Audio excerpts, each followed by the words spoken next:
तो ये जो बात है कि ये दुनिया अनादि निधन है, इस बात में तो कोई विरोध हो ही नहीं सकता है। ये तो बिना किसी शास्त्र के थोड़ी हम अपनी बुद्धि लगाएं, थोड़ा हम अपना बुद्धि का व्यवसाय करें तो हम ही ये बात समझ सकते हैं कि दुनिया को कोई बना नहीं सकता है।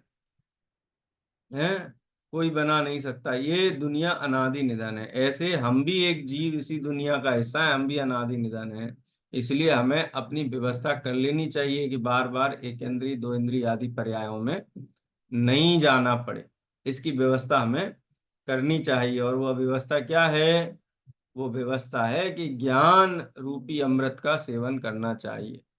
हैं? यदि ज्ञान रूपी अमृत का सेवन नहीं करेंगे तो ये भव भवांतर की कथा ऐसे ही लंबी लंबी चलती रहेगी और हम दुखी रहेंगे। ठीक है, तीसरा नंबर का छंद अपना पूरा हुआ। अब चौथा नंबर का छंद देखते हैं। एकेंद्री रहा तो कैसे रहा एकेंद्री?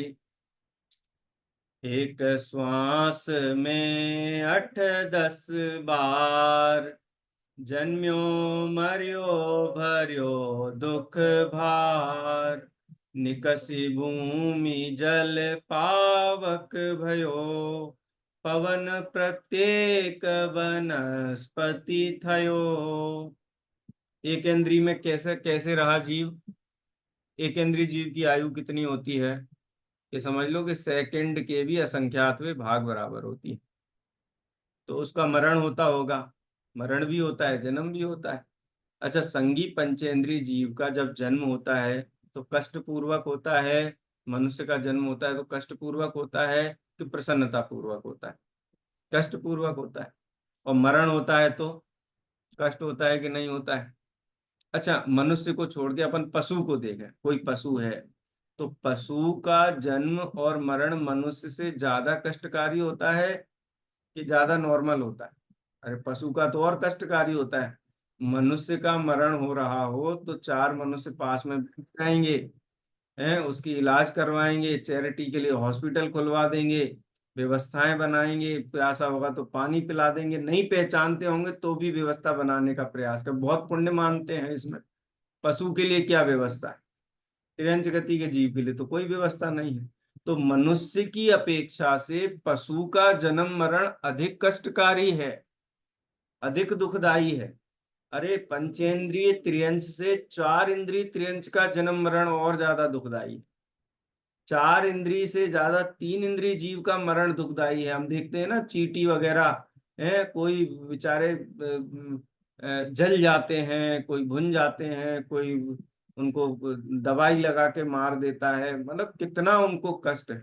तीन इंद्रिय से दो इंद्रिय का ज्यादा कष्टकारी है जन्म मरण, और दो इंद्रिय से ज्यादा कष्टकारी जन्म मरण एक इंद्रिय का है। हम इससे अनुमान लगा लें हैं।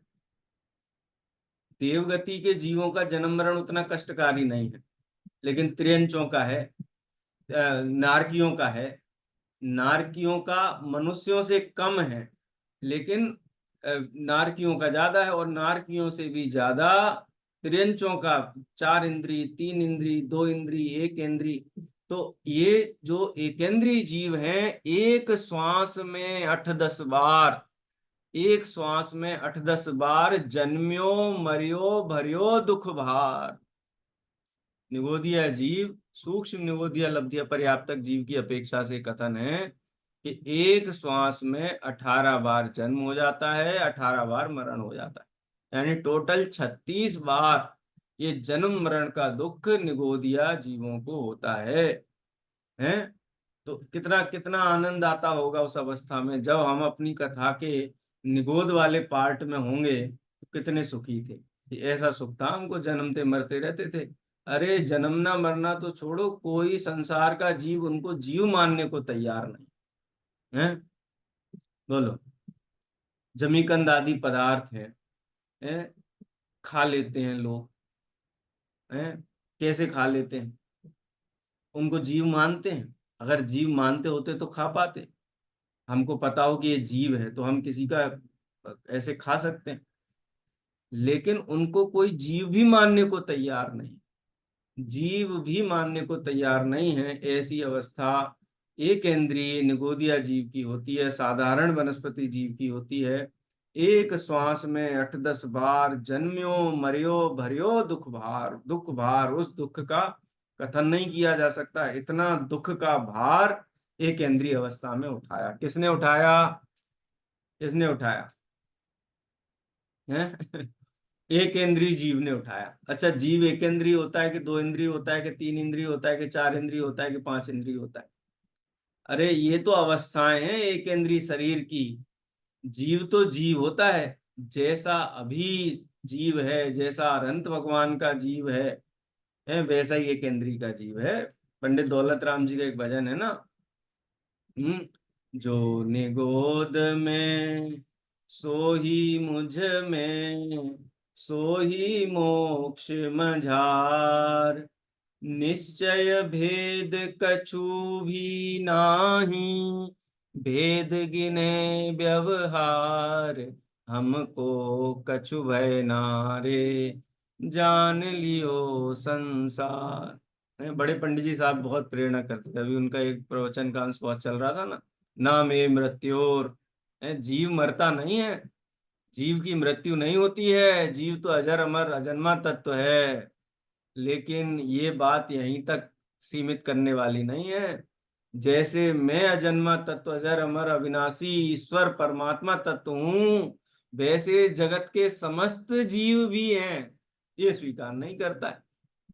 बोलो, जीव स्वीकार करते हैं? नहीं करते हैं। अगर जीव स्वीकार करते तो उनकी विराधना हमारे जीवन में नहीं हो सकती थी। और हम उनको जीव स्वीकार नहीं करते हैं, ये बहुत बड़ा अपराध है। इस अपराध का नाम मिथ्या दर्शन है, मिथ्यात्व। और उस मिथ्यात्व का फल क्या है? उस मिथ्यात्व का फल है ऐसी अवस्था होना। कैसी अवस्था? कि एक श्वास में 8-10 बार जन्म्यो मर्यो भर्यो दुख भार।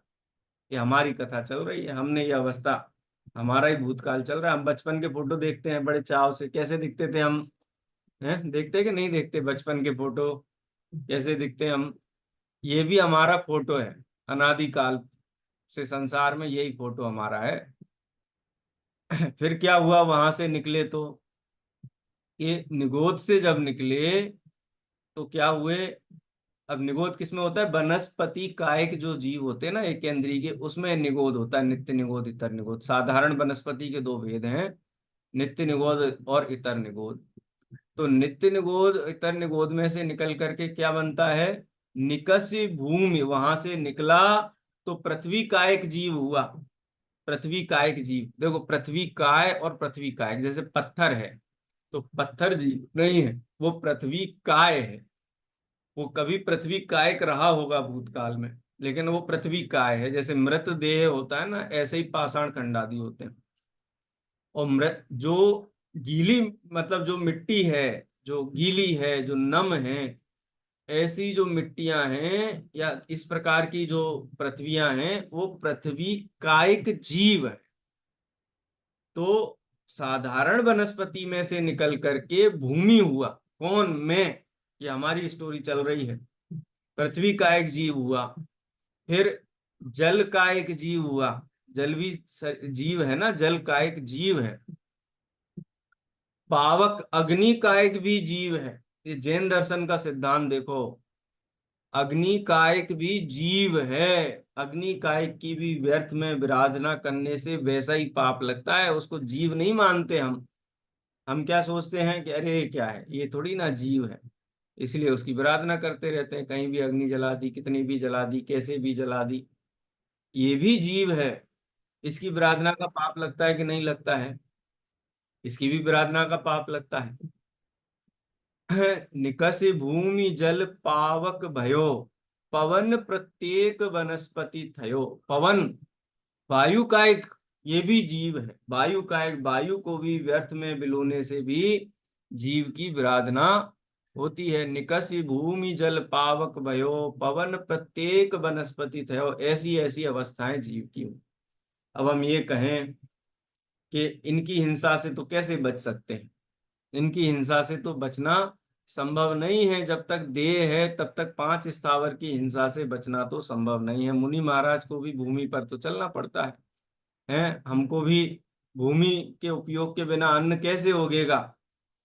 लेकिन ये जीव हैं, ये स्वीकार नहीं करना सबसे बड़ी विराधना है। सबसे पहले तो अगर हम इनको जीव स्वीकार करेंगे तो हमारी प्रवृत्ति यत्नाचार पूर्वक होगी, और हम इनको जीव स्वीकार नहीं करेंगे तो फिर मनमानी करेंगे। तो उसका जो बंध है, उसका जो पाप है, वो पाप हमें बहुत काल तक इस संसार में उठाना पड़ेगा। तो आप इनकी विराधना से ना बच सको, लेकिन कम से कम इनको जीव तो स्वीकार करो कि ये जीव हैं। और ये कौन जीव है कि ये हमारे भूतकाल में हमारी ऐसी अवस्थाएं हुई। तो यहाँ 5 स्थावर काय जीव की अवस्थाएं हमने भूतकाल में धारण की। ये फोटो यहाँ पर दौलत राम जी ने खींचा है। एक बार ये छंद पढ़ेंगे, सरल है इसलिए बहुत व्याख्यान की आवश्यकता नहीं है। एक श्वास में 8 10 बार, जन्म्यो मर्यो भर्यो दुख भार, निकसि भूमि जल पावक भयो, पवन प्रत्येक वनस्पति थयो। ऐसी अवस्थाएं हमने भूतकाल में धारण की हैं।